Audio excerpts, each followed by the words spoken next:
Hey everyone, so nice to see you all. Thank you for checking in this video.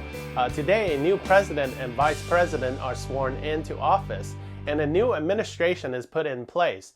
How should you think about politics as a follower of Jesus Christ? Now, most of you may not follow politics, but you hear your parents or your teachers or even your pastor talk about this. Some of you may be in a government class, but you don't care too much about how it affects you individually. Well, here's the thing though. Anyone that has authority over you does affect you whether you know it or not. And the Bible has some important truths to tell us or to teach us about authority, and no matter what our politics are.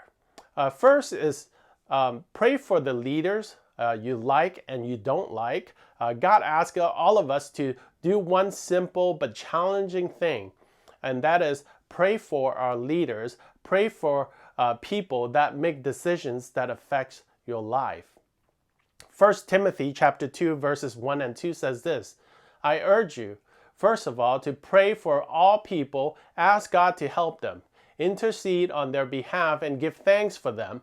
Pray this way for kings and all who are in authority, so that we can live peaceful and quiet lives marked by godliness and dignity. This command was a big surprise for the Christians who heard it during the biblical times, because it was a command to pray for the evil emperor and those who hurt and killed Christians. And today it's a command for us to pray for every politician, locally and nationally, even the ones you or your parents didn't vote for or don't like. So again, pray for them, but how, right? One way is to pray for them so that you can pursue God. The Apostle Paul gives us a great reason to pray for our politicians, our political leaders in the verse above we just read, so that we can live peaceful and quiet lives, marked with godliness and dignity. The reason you should pray for the politicians is so that you are free to pursue God. You are allowed to follow Him and can live a life for Him. And the last thing we want is to be in a situation similar to Daniel in the Old Testament. In Daniel chapter 6, verses 6 and 7, it says, So the administrators and high officers went to the king and said, Long live King Darius. We are all in agreement, we administrators, officials, high officers, advisors, and governors, that the king should make a law that will be strictly enforced.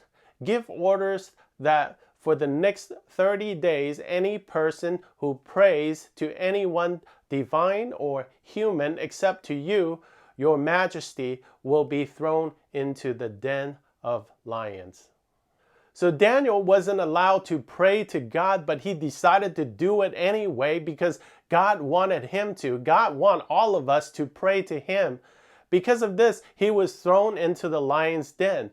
God saved him though, but doesn't that sound terrible though? So again, pray for our leaders so that we can continue to pursue God without any fear of punishment. Another thing you can do is to pray for them so that others can pursue God. If you are a believer in Jesus, then you get to live a truly satisfying life and spend eternity in heaven. But what about everyone else, right?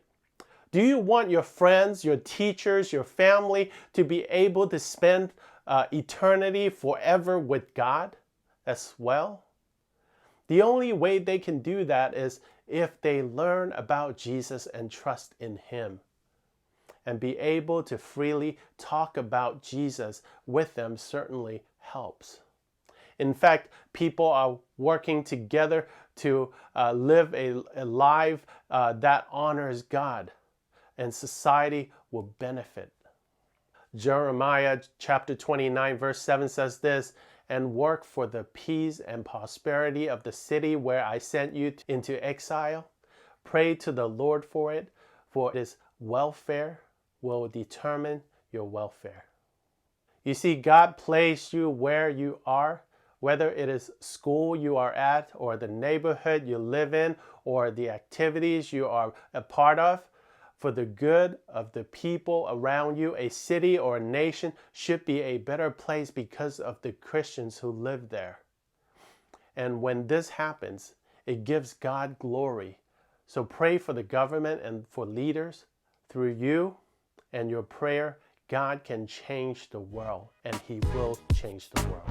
Let me know your thoughts. Leave your comments below. I would love to hear from you. God bless you all. Have a great week. Bye-bye.